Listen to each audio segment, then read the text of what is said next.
Gab Marcotti, I'm going to start with you. You happy with Dembélé? I kind of am on the basis that, you know, as Jules likes to say, this really, really matters. Right, Jules to the isn't players. here. It's a bit like talking about an ex. That's your other show. That's your other problem. Right. No, but look, I think realistically, I don't think Dembélé is going to win another one. Right. It's just not going to happen. At his age, the competition, we're seeing this year, Mbappe and Haaland off to a really hot start. Lamine Yamal is 18 years old. He have opportunities to win many more. So yeah, why not Ousmane Dembélé? Best player last year? I have no complaint. Listen, if the voting was down to me and me alone, I probably would give it to Lamine Yamal. But I've got no issue with Dembélé. Given his performances for PSG, given PSG success, both domestically and more to the point with PSG in Europe, and Dembélé's contribution to that, worthy winner, yes. Robbo? And he turned his season around, didn't he? When they first played in the Champions League, he was dropped for the game against Arsenal. He was for disciplinary reasons.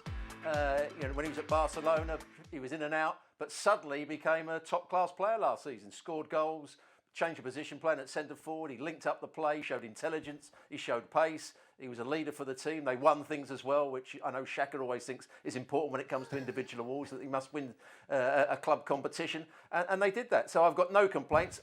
If I'm slightly biased because I see Lamine Yamal, nearly every week, whereas I only see Dembélé in Champions League games, and probably saw him 6 times last year, as opposed to Yamal 42 times or 50 times. So I've seen him play so often that I think what a brilliant player he is. But I also know that Dembélé had a top-class season and got better and better and better, and he reinvented himself.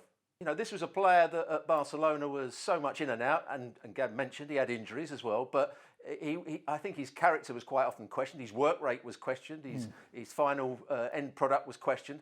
That wasn't the case last season. He suddenly looked a really good character. He looked as though he would close people down and run after people and then win the ball back. He made runs off the back of defenders. He came short when it was on to come short. He led the line and he did it brilliantly. So fully deserves it. And it's as Gab just said, it's a great human story as well. Do you agree, Robbo? Though this will be a one-off? Well, unless PSG can continue playing in the same manner as they did before, but then the likes of Vitinha might be the leading player in the team. And of course, Yamal is an outstanding player, and I think he's going to get better and better and better. And we're seeing, and again, Gab said it, we're seeing Mbappe start the season really well, and he's a player that would probably be desperate to win it again because of his quality and his ability to score goals and be the leader of this Real Madrid side, which he wasn't last year. Next year, when we're sat here talking about the Ballon d'Or, obviously an international tournament will have a much bigger effect than there was this year because, what was it? I can't even remember. Nations League, was that a thing?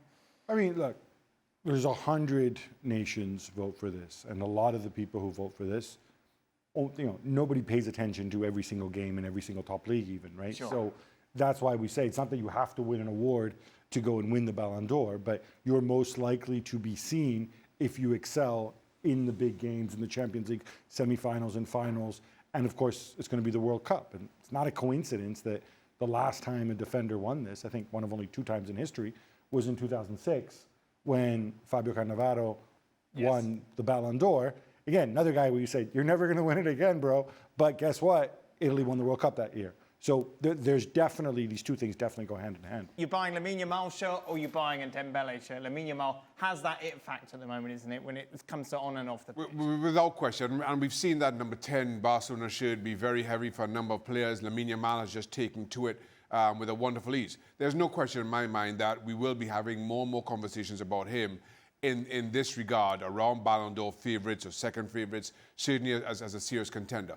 That will happen probably every year on from now until Lamine Yamal decides to hang his boots up. That's not a question for me. It just comes down to, as you mentioned, performances in big tournaments. He plays for a big football club. He represents a major nation city in terms of international acclaim. So he'll be there more times than he's not. Let's take a look at the winning coaches list, shall we? As we mentioned, Luis Enrique, number 1, along with a number of PSG members, of course, who won at PSG were Team of the Year. They weren't there, though, because they're, of course, playing Marseille. More on that a little bit later on. But it is Luis Enrique who is a number 1. And here is the rest of the trophy winners as well. Obviously, Bonmati, the big story, winning it 3 times now in a row. And we'll be discussing that on the next edition of Football W. That drops tomorrow. Be sure to join them on ESPN Plus as they'll be giving their reflections on what they saw from the women's side of the awards today.